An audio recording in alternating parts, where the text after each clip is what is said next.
usually when there is a tragic incident like that of Bimbo, a lot of which juju is catching the network there. Let's do deliverance. Okay, we've had, don't worry, we'll organize the deliverance after, we'll do it. It is well.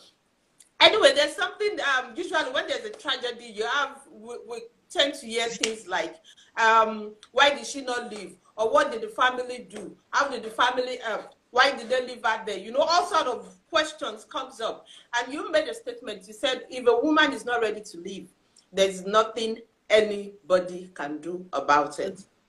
There's nothing, to be honest. There's nothing. So I'm just putting that out there for people that are quick to condemn the family of an abused person, saying what were they looking at? Why did they not blah, blah, blah, and all that. So let's now talk about how you were able to get to that place where you decided and to, you know, to not go back, because you said you've left multiple times, but you keep going back. Yeah. How did you get to that place where you decided that enough is enough, I'm not going back? Okay, so like I said, the hittings were becoming more aggressive and all of that, but the last one that was like the final nail on the coffin, so that day I don't even know what caused the fight, because it was always little. I can't say it was because I did this or I didn't do this. So that day he was hitting me, and then my little son then was 3 years old, so my son started jumping up and hitting him. I said, leave my mommy alone, leave my mommy alone. And I just had a flash of my son being a teenager, almost as tall as his dad, and then maybe his dad is beating me, and then the son starts to beat the dad. And of course, that's a sin in the Bible. You know, I had that flash, and then that moment I had that flash, I think he hit me again, wanted to hit me on my neck like this. That was very vivid. And I just swerved. And there's this pillar in our house. So when I just swerved to avoid that hit on my neck, I just hit my leg on the pillar, and then practically 2 toes broke. Oh, you know, everything. And then I screamed because of the pain and everything. And then he left me and just insulted me and walked out of the house. You know, so that's why I was crying and all of that. So I think was it my house help or something, went downstairs to call the neighbors downstairs that, you know, that we talked to. So that woman's husband had to come upstairs because we're living upstairs. And I was like, and let's be mommy ayo, and let's be lost hospital. I have to take you to the hospital, that this one, that one. Because, you know, I couldn't stand on the leg. Every time I tried to stand, I would scream the pain. So he backed me from upstairs, and I've always been horrible. The man backed me. As you know, God bless him, whoever it might be. He backed me downstairs, you know, put me in his car, and then they drove me straight to the hospital. And when we got to the hospital, you know, I was crying. The leg was paining. It was as if the leg was breathing. The toes were breathing. That was how the pain was. You know, so I was just like that on the chair. And then the nurses that wanted to take, what do they call that thing? That they want to take your is it vitals or whatever. And, you know, the man was shouting at them that, look, it's just her leg. Leave her. You don't need to do the nurse. And thank God the nurse did that, because when they now took my BP, I don't know the numbers right now again, but like by the time they told the doctor, just rushed me, and the next day just gave me injection. And I was wondering what was going on. And they were like, that's BP. That they don't even know how I survived with that BP to, you know, getting to the hospital. Yeah, that I could have died. That my BP was, I'm telling you.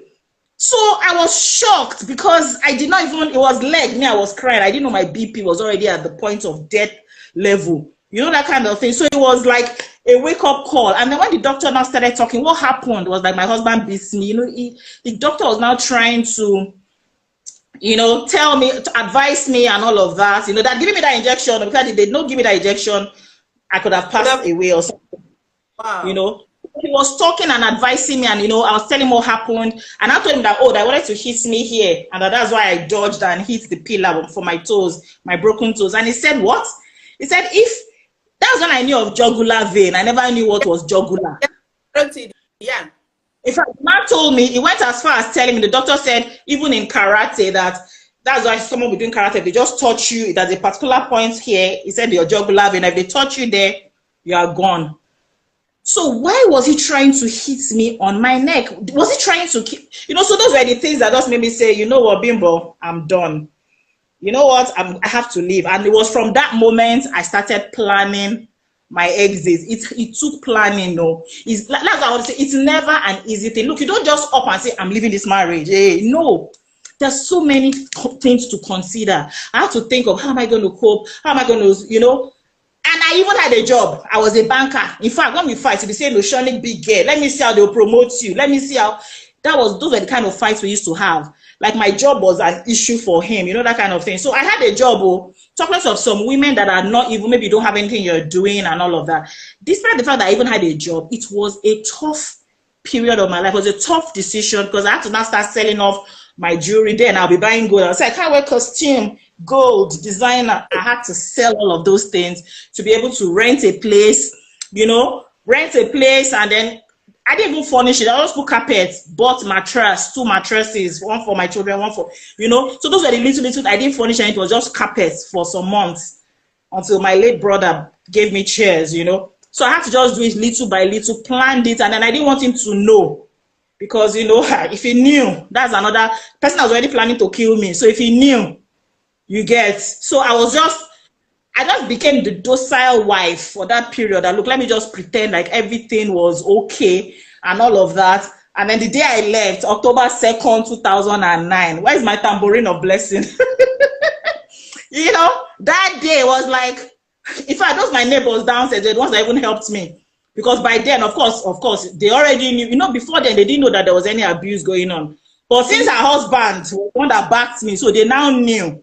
They say, anytime back there, you're only shaking, you know. So when I was going to leave, I told the lady, and she was the one that she helped me to get some men to help me come and pack my things, you know. And you know, the funny thing was, when I was packing, I never do that kind of thing before, like packing my load. Normally, I'll just leave with suitcase and I'll come back. But this time around, I was just done. And guess what? I didn't tell anybody. Nobody. Even the friend, nobody knew. It was just that lady downstairs, and that's because she was going to help me. She helped me get the truck that was going to come and pick, and then the guys that will help me bring down my things, because all the time I was living in the house, I was the one buying everything. So I was already living like a single mom, even though I was married. I was single married.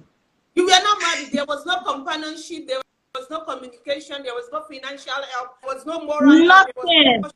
We are not married. It was so bad that when they bring NEPA bill, he would tell me, what they brought NEPA bill, I've dropped it on the TV for you. It was that bad. That was how it was. Like, I was the one doing everything financially. So I was like, there's really nothing I'm going to miss. And that goes back to the why. Why did I want to leave? Because there was nothing worth staying for. But I had to get to that point for myself. So like that day, we're packing, and then all of a sudden, I think one of the boys in the area that used to wash his car, I think that one saw us packing things. That one called him. You know, at that time I was still saying, everything of my 7 years, everything I put in this house, I'm taking everything, everything, you know. So they were bringing it down, you know, casually, as if, because normally when he goes in the morning, of course, it's 12:01, he will come back, you get. So that was what I was, but I didn't know that someone had informed him. So his best friend, thank God for that one, that one just called me on the phone. I said, Bimbo, he was whispering, I said, what's going on? He said, we are already coming, Deji knows you are moving. Please make sure you're not there. Get there. That's how that one whispered it on my. God bless him. Wow. Even his but you know the funny thing was that man's wife that even his wife is a lawyer. Was his wife, that man's wife, that his best friend's wife. That's the person that actually represented him during the divorce.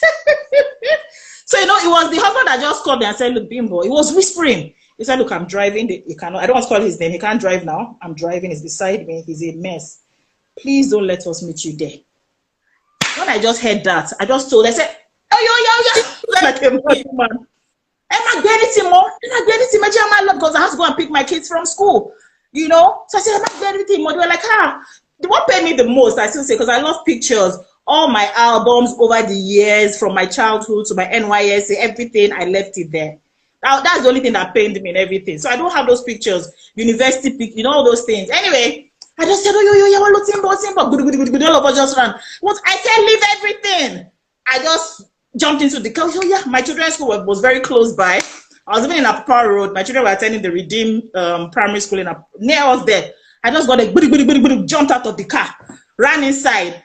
By this time, guess what? The school already knew what was happening.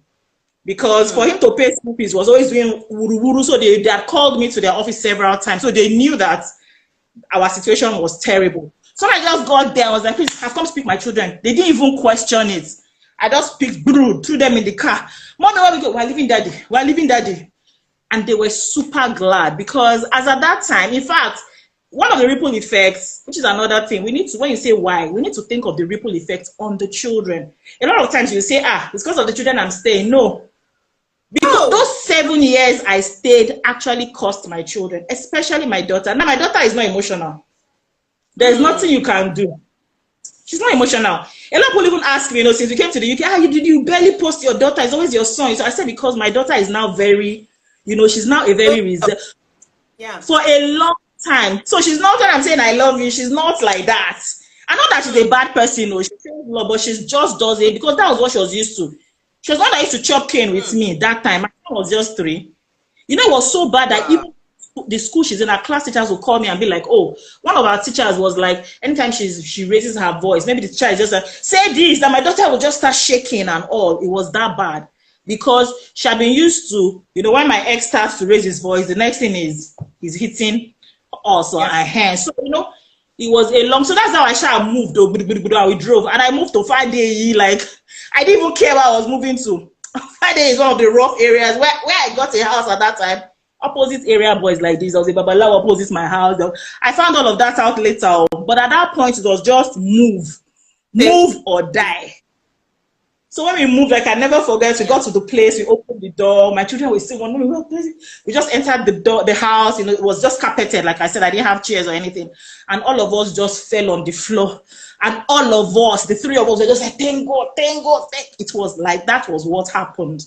And then I had to now start building my life gradually. I had to leave my bank job. As at that time, now I know some people be like, even if by that time, in fact, where are you living? How will you survive? But I had to leave the job because I borrowed a loan for him from that job. And he refused to pay. Yeah, because I was trying to be the perfect wife. I tell people, I said, look, I didn't just decide to leave my marriage after 7 years. I did everything I was supposed to do. I'm not saying I was perfect. Don't get me wrong. But I tried. I was even reading Power of a Praying Wife, Stormy Omash. I can never forget. Every you say take one day and fast for your husband. I don't read all those things anymore. I'm sorry, because I did everything that book told me to do. I'm telling you, see, if you are doing everything, you are doing it on a wasted effort. Even late Pastor Bimbo, God bless her. So when she said, Bimbo, you guys, you have no foundation. If the foundation, what can the righteous? That you are just trying. There's no foundation. But of course, she never opened her mouth to say, leave the marriage. But she just told me, if something does not have foundation, what are you building? You're not building anything. You're not building. I don't believe castles again always crumble. So I did everything, cook different soup, do this one. It no work. And that's why I had to leave. Do you understand? And it was in the period of doing good work. That's when I borrowed him that money, took the loan from the bank with my name. Do you understand? Borrowed him the money and he never returned. And the funny thing, he had been paid. The business, he said, this same uncle, whatever, I don't want to mention his name, people will know him. This same uncle, whatever, that I said called me and said, Bimbo, just leave and everything. He was the same one that called me that day and said, Bimbo, he wants to do this business. I'm going to borrow him 800. Can you help him raise 2 million since you're in the bank? Blah, blah, blah, blah, blah. I promise, don't worry, he will pay back. He will do this. I say, okay, no wahala. Good wife. I borrowed the money for him. Uncle, let me not mention his name. Borrowed him the 800. So we borrowed him the money. And for like 2-3 years, 2 years after, he had not paid the money. Do you understand? Is this same uncle, whatever, that now helped me to make me realize that he had even been paid the money. I borrowed him the money. I think 3 to 5 months after I borrowed him the money, they had paid him. I borrowed him 2 million. They had paid him back 5 million. That uncle, whatever, showed me the photocopy of the check. When you go and receive a check, you write original copy collected by me. That one showed it to me. In fact, that day that one called me and said, look, you need to come to my office now. Can you come? I was like, in fact, my mind said, shut you cool, because I won't lie. At a point, that was what I was praying. That maybe he should die. That would be the only way I can, I can leave. Because to leave was hard. It wasn't easy for me. I wanted to leave, but I was like, how will I leave? I had been. So when that guy called me that day, I was like, so I started praying that he should die, so that when he dies, at least death do us part, me. You get. So when that one called me that day, I said, Shotukuni. That was what I asked him. He said, are you praying for him to die? Just come. You need to come. When I got to that one's office that day, that one's eyes were swollen. What happened? You say you never die. What's going on? In my mind, I was like, kind of happy that you should just tell me he's dead. And I said, no, sit down. He just gave me the check. And I looked at the dates. And do you know what I said? I just started laughing. Hysterical laugh. I started laughing. Because this is a man that, when I asked him that what happened, he said it was, I can say who he works for then. He worked for Cadbury at that time.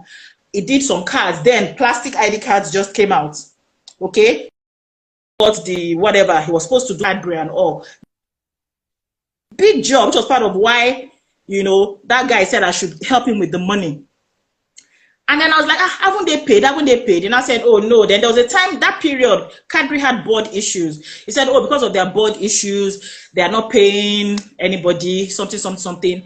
That Thursday praying and fasting that I used to do, I'll now wake him up on that Thursday. Me, I'm praying and fasting for him. Stormy Omasha and say we should do it. Power be praying woman, be praying wife. I'll wake him up in the middle of the night. I'll start praying. The accountants in Cadbury, he will know no peace until they release your money, until they can. Actually, they don't pay him. They had paid him. They had paid him. So when that guy was now, so what happened was, I was not like, I just asked, I said, how did you, Uncle Kenny, how did you get this check? Now told me that they went for a meeting of ICANN chatter, whatever, then the accountant of the whatever was there making a speech, saying something. And I now told her that you guys don't have integrity, that somebody worked for you for free, you never paid. You know? So that one was trying to prove a point that that's not that they pay all their what do they call them now? That they pay their vendors, blah blah blah. So that it was that guy that printed out the check and gave it to. What did you use the money to do? And you know that I'm owing. You know I need to pay. Now lie, he used to go to again. He had some issues, he had to sort out. He's not everything to tell me. Pardon? I can't hear you again. No. Oh, it's breaking. I can't hear. But anyway, that's what happened. I hope you can. Can you hear me? Can you hear me? Okay, but I cannot hear you. But I don't leave that job because by that time we had the tsunami in the banks. They cut our salaries. I couldn't afford to pay his loan. If I'm paying the loan, I have to go and borrow to meet up. So I had to resign so that I will start afresh. And that's what I did. But I can't hear you anymore. Maybe you type it in the comments. I can't hear.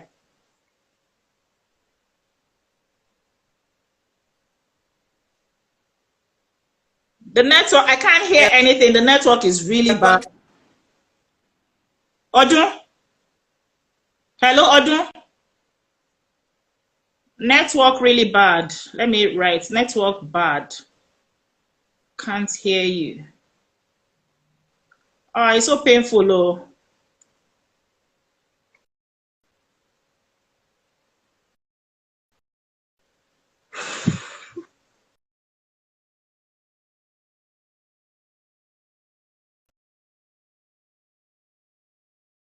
They can hear me, but I can't hear the host. I can't hear the host. People hear me, but they can't hear you. Although they can't hear you, but they said they can hear me. Oh.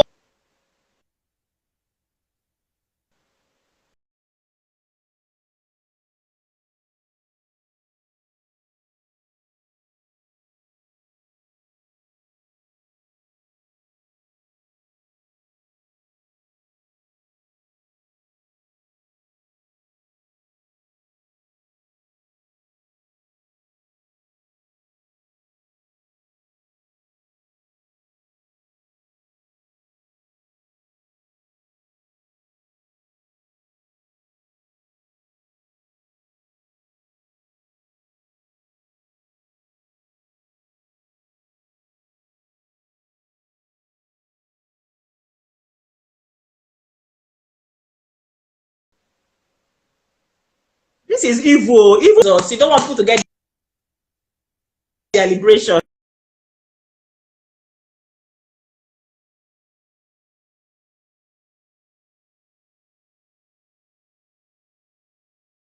Odu?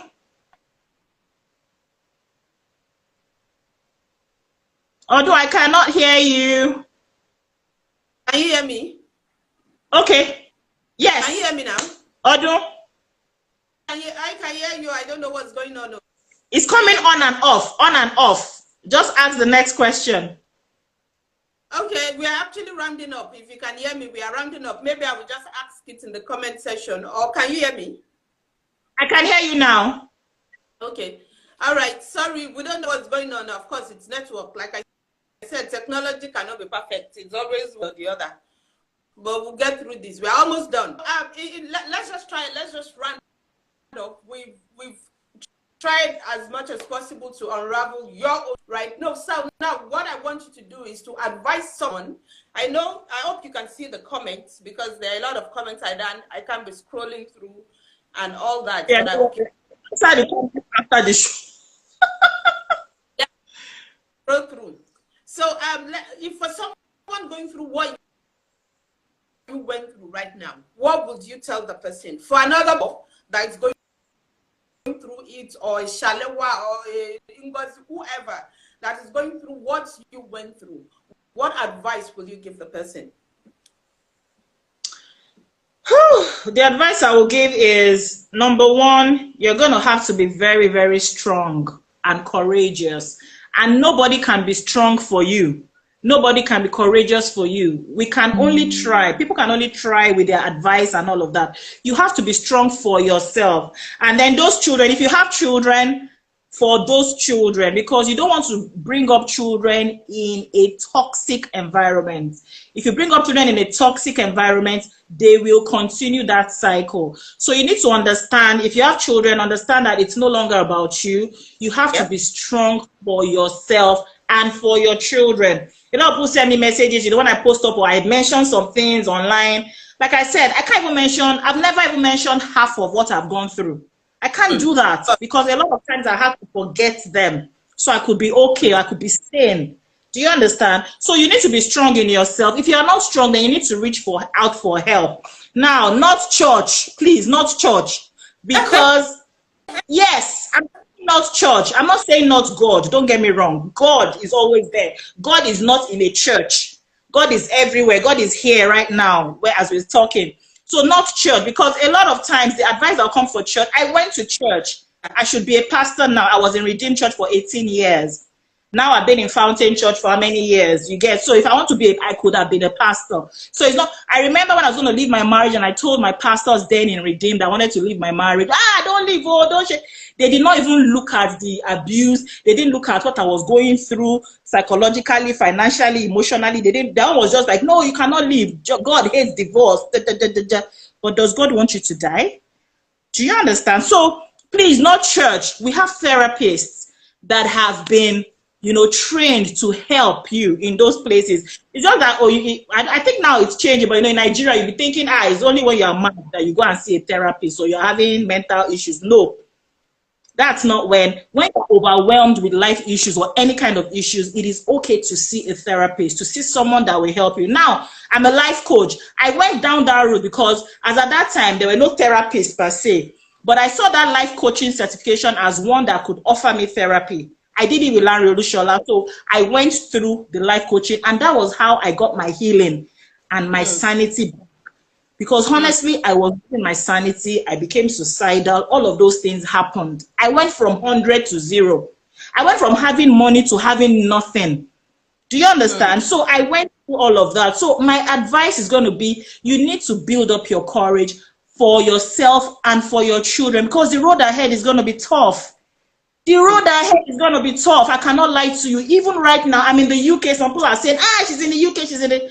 Single-handedly by myself, brought my children, with God of course, to the UK. It is not beans.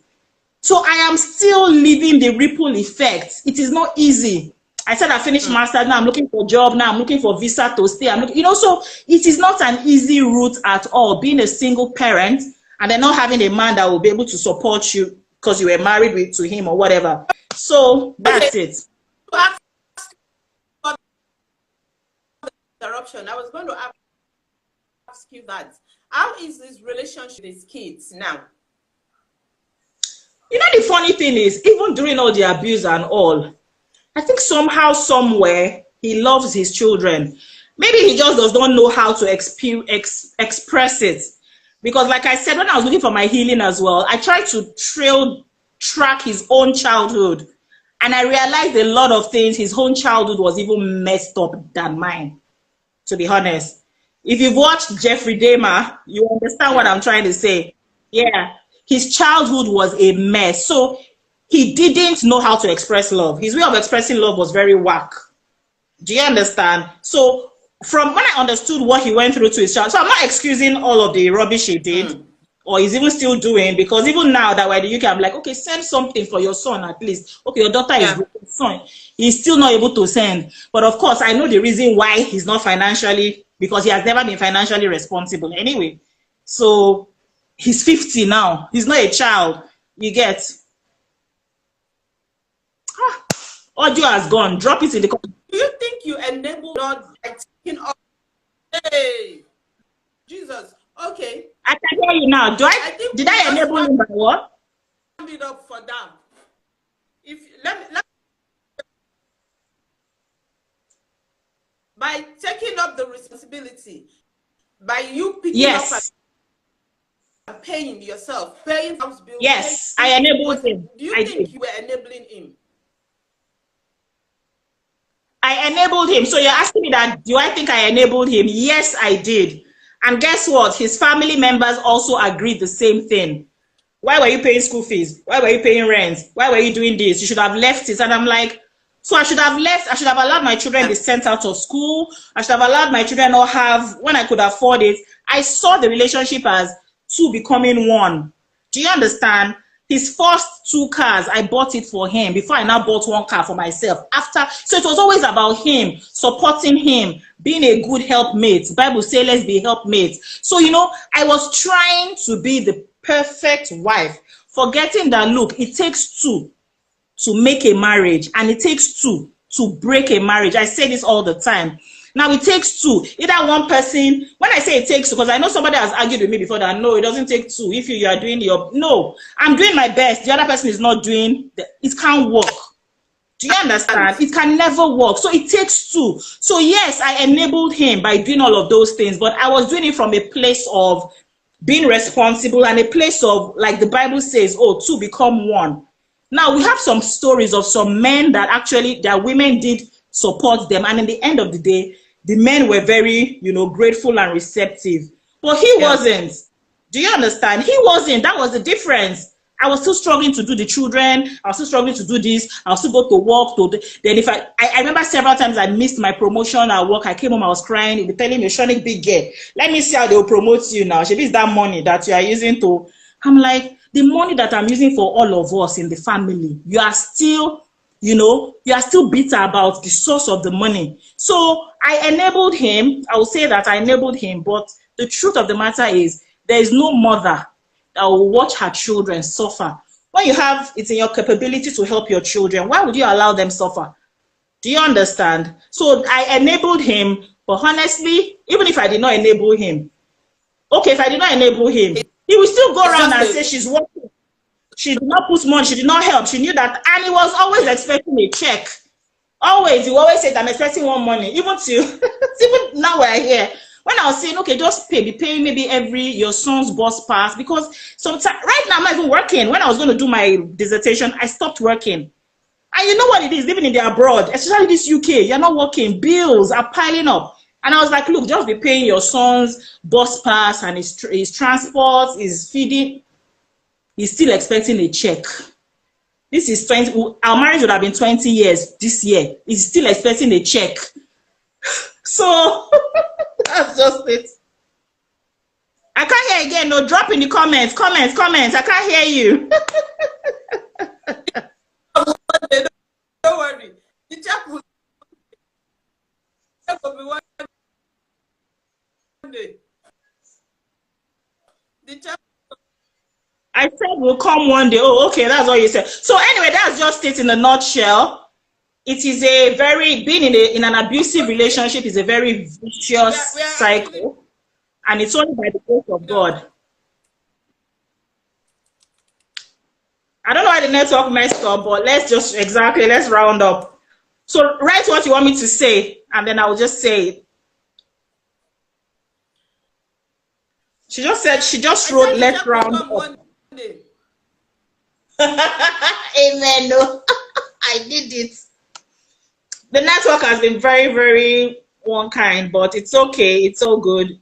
The people that need to get there, okay. Say, give us your final thoughts. Okay, I apologize about the first of all, but I'm sure who needs to hear this will hear this. My final thought: one, you cannot take away the place of prayer.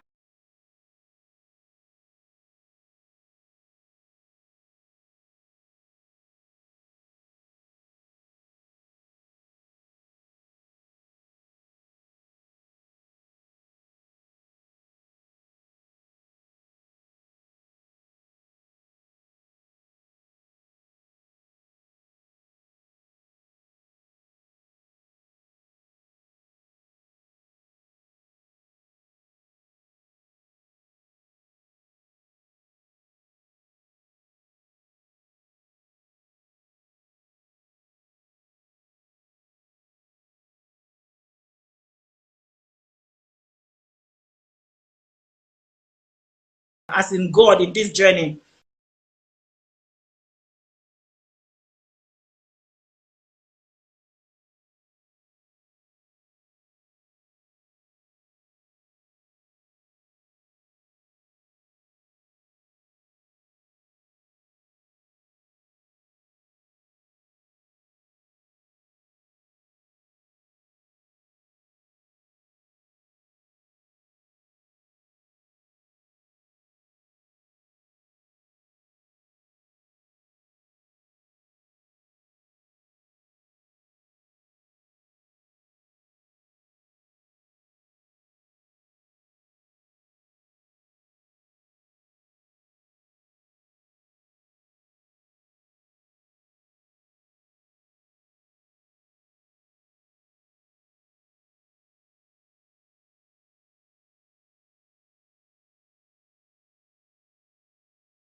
Esther Queen, thank you for joining Glimpse Extra. Okay, we just actually want to just round up. I'm tired of the network thing too.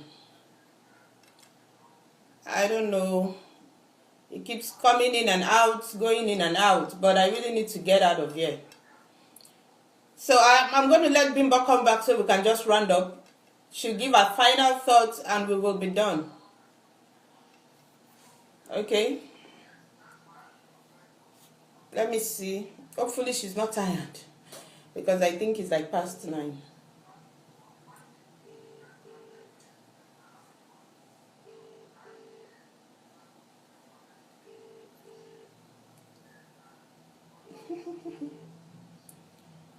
Billionaire Jumzi, thank you for joining. We are rounding up. We are done. I can't see. Bimba is not picking. I don't know. Maybe. I don't know if it's a network or my own network. I shall know something is off with the network. I'm not even connecting. I can't even get her.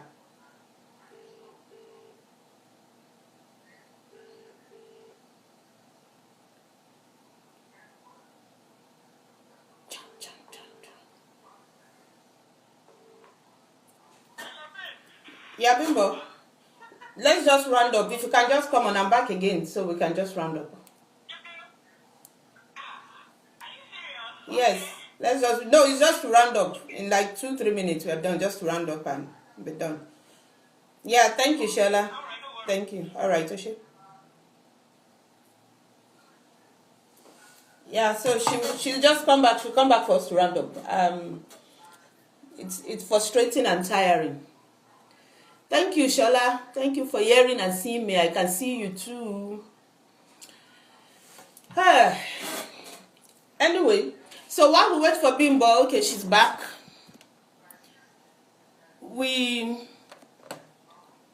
I'm going to read something that Adetutu Oshofowora posted on.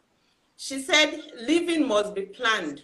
I once helped a woman to plan living like that. It took us 3 months to execute it. Selling properties, getting buyers, and all that. She even had to leave the city, getting another accommodation in another city, saving enough to be comfortable there till she starts a business again. Yeah. The day she left, it was when he had gone to a meeting because he was a pastor. I told her that once the truck we hired left the shores of the city, she should just send one message to her parents that she's not dead or kidnapped. Then remove the SIM card and break it. And she must not put anyone, including me, for at least 3 years. What? She said, yes. She said that was how I was able to, for that one to leave. So basically what we are saying is, if you're ready, like Big said when she was telling her story, nobody can make you leave. You can only leave when you're ready. Like I said last week, we need to stop the selfishness. We need to stop the selfishness, because most of our own selfish reasons that made us stay in that marriage, in such marriages, even to the detriment of our children. Bimbo kept mentioning our children, the ripple effect they had on our children. But most of the times we'll come and we'll say we are staying because of the kids. And I say it's selfishness. It is selfishness. Yeah. So she said, I tell them to leave. But Adetutu Oshofowora is a pastor, and she said for her own kind of pastor, she God bless to leave, which is the blunt truth. She God says the bless covenant of life is more important than marriage. You don't have pastor. I'm like, because I'm also a therapist. Many pastors indeed are just unreasonable about the issue of the. So anyway, God will give us the strength, because I think you need to get to a place where you're strong mentally also for you. You need to be strong, like I said. You need to be strong. It takes a lot. Your final thoughts. Let's round this up, because we've had a lot of back and forth. Okay, I said it before the former video, but I'll say it again. You need to be strong for yourself and your children, if children are involved. And then you need to be very, very prayerful, because the journey ahead is going to be tough. I mentioned it before and I'm saying it again. The journey ahead as a single mom, a single parent, is going to be a tough one. So you need to be strong. I have moments where even till now, I still break down. To be honest, I still break down because I'm so challenged. I'm like, life would have been better if only I did not, go down this route. But I've gone down the route. So stop. Yeah, I will say stop having regrets. Okay, I'm not having regrets anymore, to be honest. But it was not overnight. It took me some time. Like I said, there is a healing process. See, a broken woman, a woman that leaves a marriage or has a bad marriage, you're already broken by yourself. And remember that I said my childhood, I was broken. So adulthood again, I was still broken. So I needed to heal myself, so to speak. And well, I said the healing is 100%. No, it's not 100%, because I'm still living the effects from that breakup. You understand? But the grace of God is what keeps me going. And see, never get to the point where you feel like we talk about God is overemphasized. There is a place for God in the journey. If not for the place of God, I won't be where I am today. Do you understand? With my children, relocating, go and check anywhere with your children as a single parent to the UK is tough. So another hurdle that I have to go through again, and all because, okay, I want to give these children the best and everything. And I'm here again. You have other challenges that are coming. So my only advice is just that, look, take it one day at a time. Okay? Because the journey ahead is a long one. Take it one day at a time. Prayerfully take it one day at a time. There's a place for prayer. Accept what has happened. All right? It has happened. It has happened. Don't beat yourself up over it. You made a mistake or you should have done this. Don't beat yourself over it. Like I said, you know, accept that it has happened and look forward to better days. So take it one day at a time. Do you understand? Take it one day at a time and just try. See, there's no magic. I can say it till tomorrow, till kingdom comes. There's no magic for these things. You just have to prayerfully take it one day at a time. There'll be good times, there'll be bad times, but take it one day at a time. And my prayer is that God will help anyone in that situation and all will be well. Got to go now. Done. Network started messing up again. Follow Odun, like I said, Real Talk with Odun. Follow me, Labeams, Facebook, Instagram. Bye.